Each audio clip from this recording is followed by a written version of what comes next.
Hey everyone, Brendan Snyder here. How are you?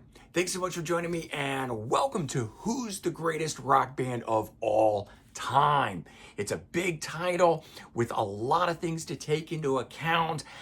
Certainly considering so many different great bands like the Beatles, the Rolling Stones, the Who, Led Zeppelin, Aerosmith, AC/DC, Van Halen. I mean, the list goes on with the different bands that we could consider for this achievement.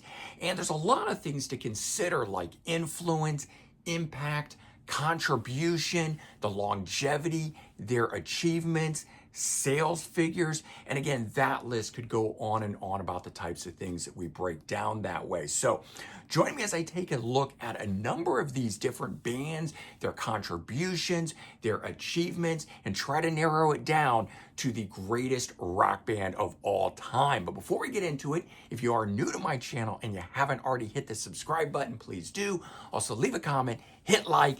Those kind of things do help support my channel. I greatly appreciate it. And of course, as an added bonus, if you turn on notifications, you're going to stay up to date on really cool things just like this with this episode here.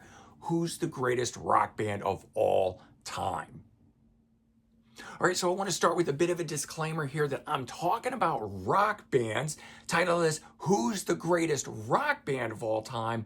Not talking about metal bands like Black Sabbath, Metallica. Those bands certainly at the top of their game and are huge mega bands that have had major influences.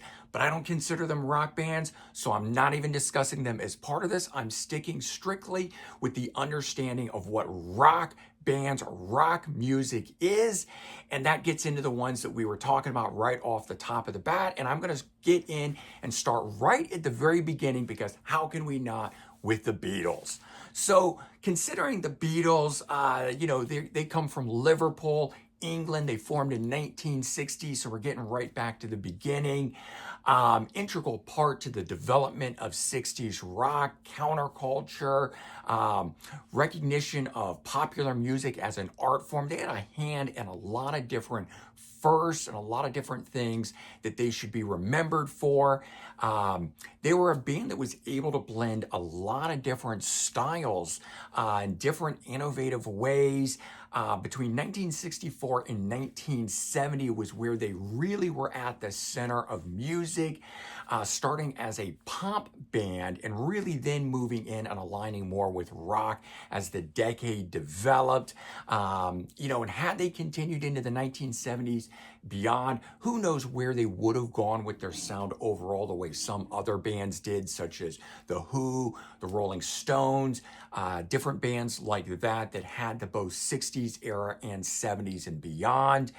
But what I think that the Beatles were really known for, and one of the things that they can really lay claim to, is being one of the first bands to have a very technical prowess in the recording studio, with albums like the White Album from 68 and Abbey Road from 69. These were albums where they made leaps and strides in terms of the overall production, how an album went together, beyond just being pop songs. And that's where I think that the overall part of the band itself should be remembered for in terms of achievements from what they were able to do to show music more as art than just pop songs, where they started off with things. But overall, their popularity is certainly a factor in all of this. And it's only estimated, because we don't really have figures going all the way back to the beginning of this, but it is estimated that the Beatles have sold over 600 million albums worldwide.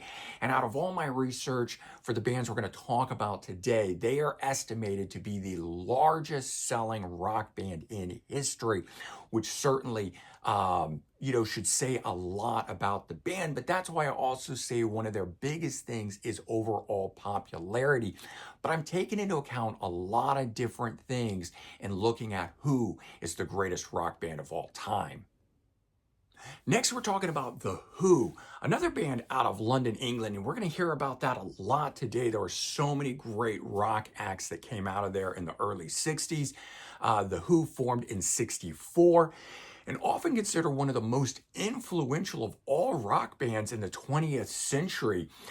They had contributions to things beyond just the musical aspect for things like the development of the Marshall stack, the PA system, the thing that actually projects the sound at concerts, use of synthesizers in music and recording.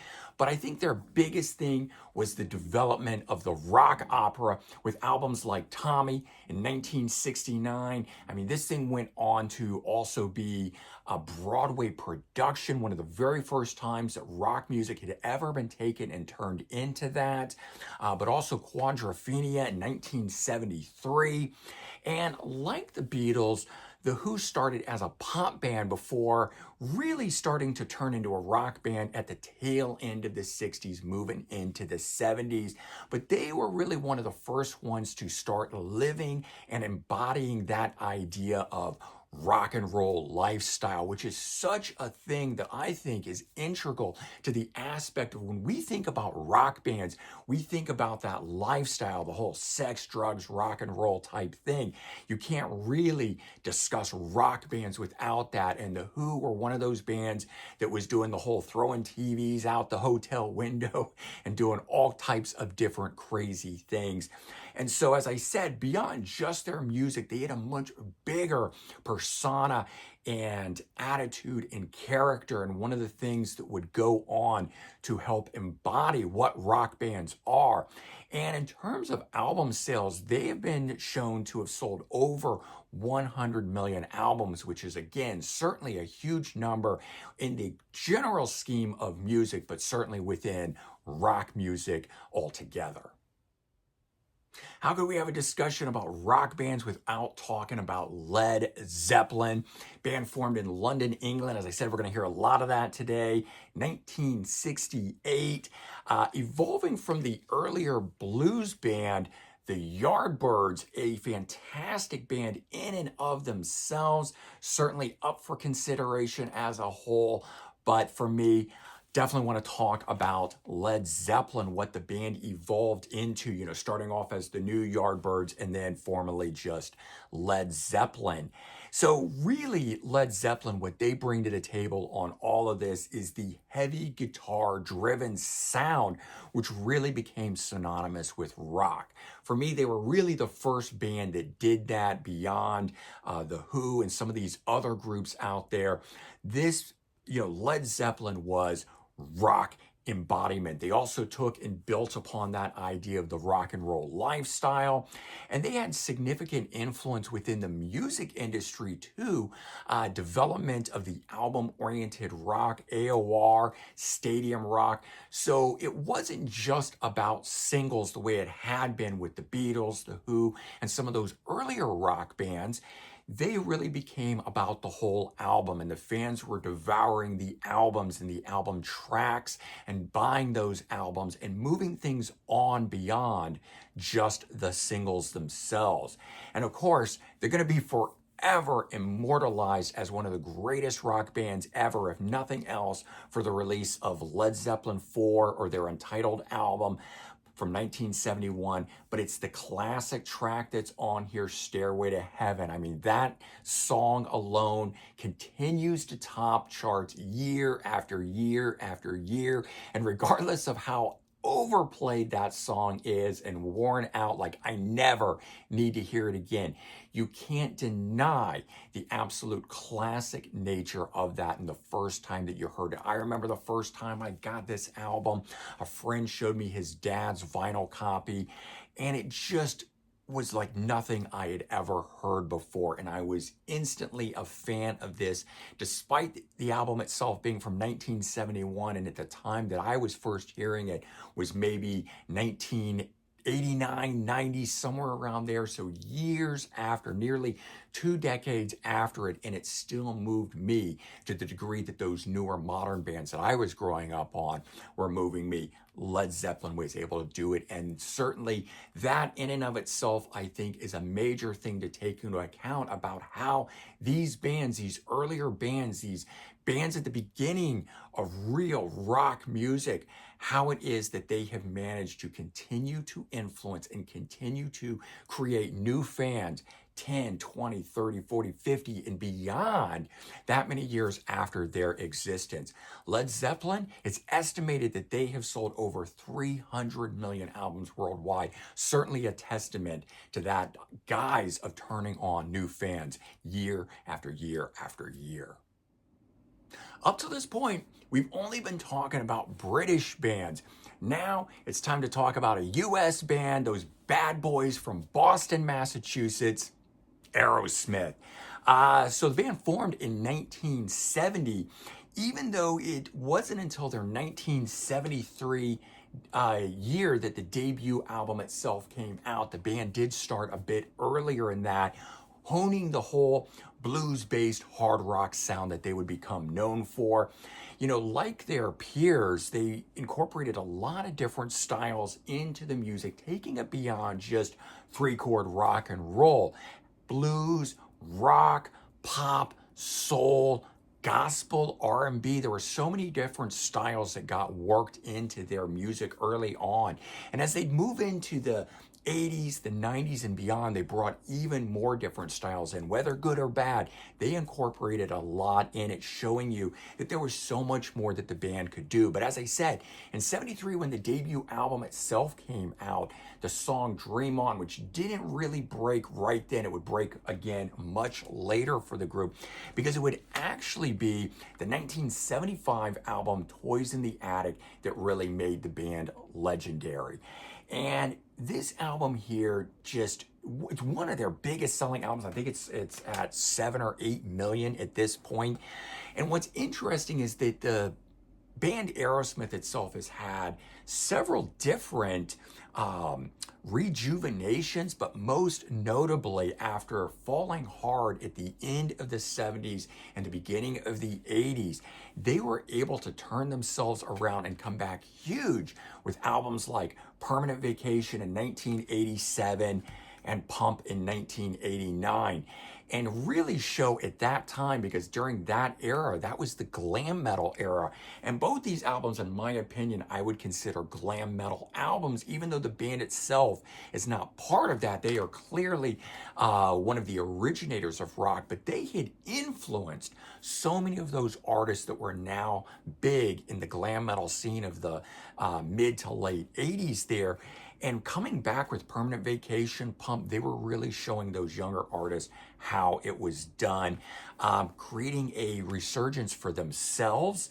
But the thing was, they weren't done at the end of Pump in 89. So as grunge comes in 91, they didn't change their sound. They didn't have to reinvent per se, but they did drop an album in 93, Get a Grip, which became one of their biggest selling albums. And I think this is only second in behind Toys in the Attic. And for a long time, the two albums were tied as the biggest selling albums. I know this one is a 7 million seller.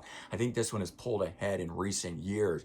But their two biggest selling albums from 75 and 93. Pretty amazing that a band of the class and time frame for Aerosmith that started would be able to do something like that. But, after more than 50 years at it, unfortunately, the band retired from touring in 2024, but their legacy will certainly live on with the amazing music that they created and the influences that they had on the various other artists that they were known for addressing and dealing with.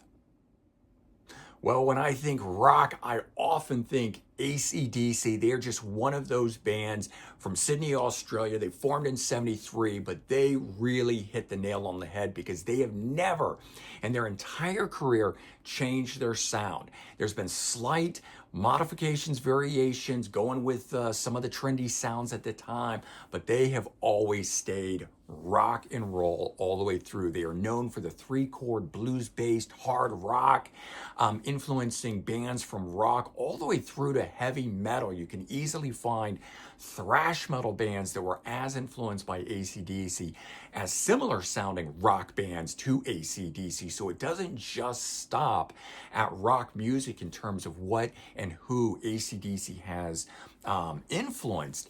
And the band released their debut album in '75 only in Australia, and it would later get a release in the States and under a varied capacity. And for the first few years, there was some differences between the releases over the different territories. But ultimately, by the end of the '70s and beginning of the '90s, the releases that aligned, and they released two of the biggest rock albums in all of music, kicking off here with Highway to Hell in '79, the final album from Bon Scott. This album here, if they'd only done this one here, they would have cemented their place in rock and roll history. But they come back the next year after losing Bon Scott with Back in Black in 1980. And this album here just puts them in an entire other category, an upper echelon of rock. And how it is that the band somehow managed to be successful over two different decades, but also after the passing of Bon Scott and becoming arguably even bigger with Bon Scott's replacement, Brian Johnson, is a real testament to the music that is AC/DC and the writers Angus, Malcolm Young. Their album, Back in Black, this one here is one of the biggest selling albums of all time, not just in rock, but of all time, with over 50 million copies sold worldwide of the one album. Some bands don't even hit that upper echelon in total sales, but they've done it in a single album there. Overall, though, the band is estimated to have sold over 200 million albums. But the band itself is just one of those bands that when people think cool, when people think rock, you think AC/DC. I would argue with most people to find or point out a bum album, a stinker of an album from AC/DC. There's albums we might not like as much, but every album still sounds killer. And again, that's hard to do over the course of 50 years to produce high octane rock and roll albums the way AC/DC has, but they've continued to do it. So we've been to England, we've been to Australia, we are coming back to the US, Pasadena, California, Van Halen, 1973, the band formed. So actually way early on, before their debut album, which would hit in 1978, Van Halen won. But going back, the band was really starting off in an era that was not quite what they would ultimately become. And it's amazing that what they are ultimately credited for is what would later not only influence but totally define the 1980s in rock. I've always considered Van Halen to be the godfathers of glam metal, even though I don't consider Van Halen a glam metal band. They are a rock band because, starting in the 70s. But what it is that Eddie Van Halen, namesake lead guitar player, was able to do and define on the guitar itself is really what the band itself is known for. And that's a much different thing. Usually bands are known for either being the band itself or maybe their front man, but it wasn't too often that the guitar player got the spotlight the way Eddie Van Halen did. He was one of the first to really have that light shone on him. And it was the technique that he developed, not that he created. He simply borrowed tapping from blues artists and perfected it and popularized it. And a lot of people remember him for that, and we've got to give him credit for what he was able to do. But most specifically, the guitar solo for Eruption that is on here just changed the guitar-based playing forever at that point. When people heard that, guitar would never be the same. And I think if nothing else, if people don't remember Van Halen for anything else, they are going to remember what it is that Eddie Van Halen did, how he reshaped rock and roll with that. And again, not often that a guitar solo did that versus a song. So as opposed to having that one big song like Led Zeppelin has, Stairway to Heaven, a defining song. Certainly Van Halen has some defining songs, but I think their biggest song, their biggest musical moment of all of that is Eruption. But two huge defining albums, starting with Van Halen 1, and then they managed to recreate that again. So a 10 million seller here, and in 1984 with this release, 1984 also another 10 million plus seller. So the band being able to do that in two different decades with two different sounds, ultimately, two different genres of music going on, both with David Lee Roth, who certainly should get some of the spotlight here because it's his showmanship, his craft, and the way that he delivered vocally the lyrics and the counterbalance to Eddie's playing that I think has to warrant why the band itself is so big and so influential. I was kind of surprised when I read this, but it says that they're only estimated to have sold around 80 million albums worldwide, which is nothing to sneeze at, but in terms of all the bands we're talking about today, it's the smallest amount of albums, yet I think Van Halen had some of the biggest impact of all the bands we're talking about today. So who's the greatest rock band of all time? Did you figure it out? The Rolling Stones, in my opinion, from London, England, formed in 1962, which, while forming after the Beatles, actually their success predates the Beatles, where they started out with some hit singles in 63. In fact, when the Beatles were first coming up, they really wanted to meet the Rolling Stones because in their eyes, they were the premier rock band. So I kind of go back to who did it first type of a thing, but I also look at this from some of the other areas where we were, discussing what it is that the band had done, achieved, different considerations, things like that, and certainly longevity, because while the band itself started in 63, they're one of the most enduring rock bands of all of, 6 decades itself. So 60 years they've been going on, just having put out their 24th studio album, 2023's Hackney Diamonds, which was, in my opinion, a great album. It ended up being my #1 album of 2023. That's how good it was, in my opinion. But they pioneered the gritty, rhythmic sound that would be known as hard rock. I think without the Rolling Stones, you wouldn't have a lot of other bands that came later, maybe The Who, Led Zeppelin, Van Halen, so many other great bands. Who knows what they would have sounded like without the Rolling Stones starting that whole stuff off. And they played 3-chord blues rock with soul, R&B influences, and setting up that unique template for rock music that so many different bands have used to this day. And the fact that they're still going on, they've had a number of different heyday periods that have come around, and they've been influential throughout those different periods to bands like Aerosmith and Van Halen, later on to Guns N' Roses, Black Crowes. There are so many bands that have used the template of the Rolling Stones as a defining way to kick things off for themselves, that I've got to take that into account overall for influentialness. Additionally, the band itself, the influences that they have had on other artists can really be seen by the variety of artists that will play with them and guest at different performances. Every time they're having some big performance, recording a live album for release, they always have different artists from different genres come play with them, whether it be blues, rock, pop artists, rap artists, soul, R&B, you name it. Over the years, they've had so many different artists who want to be a part of what it is that the Rolling Stones do. And they've had, as I said, a number of resurgences from throughout their career to where you think they might be done, you're going to count them out, you think it's over, and they turn around and prove that they rock better than most of the younger bands that are doing it at that time. They've had some really defining albums that are still talked about in the same breath as modern rock bands, where if you talk or you go to a magazine or a website or whatever that's putting together a list, a lot of times these albums are turning up on it. Sticky Fingers, 1971. This has got to be one of the all-time classic rock albums, and they did it back in 71, following it up with Exile on Main Street in 72, so a nice 1-2 punch there.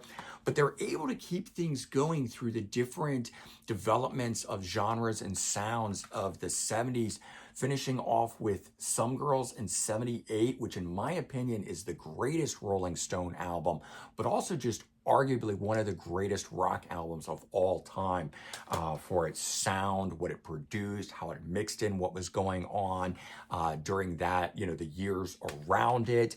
And then making a huge comeback in the late 80s with Steel Wheels in 89, and just being one of the biggest tours and concert attendances, turning up fans, more and more and more at the shows. But during that whole time frame of the band, it was just an amazing time frame. And as I said, returning with this album here after not having had an album out in so long, coming back, and it was like they never left. It was just like they returned to do the same thing they always do. And in my mind, that is what makes the Rolling Stones one of the greatest rock bands of all time. In terms of estimated sales, they sit at 250 million plus worldwide. But as we know, sales numbers don't really tell the true tale of greatness.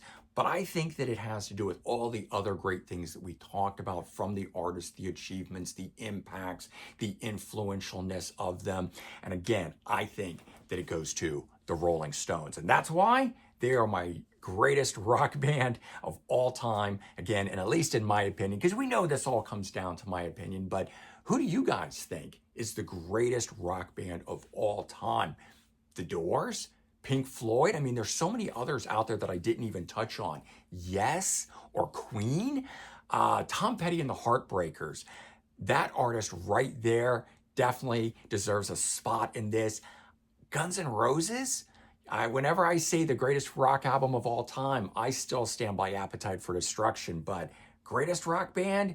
There can only be one. And again, for me, that's the Rolling Stones. All right, everyone. Take care. Have a good one.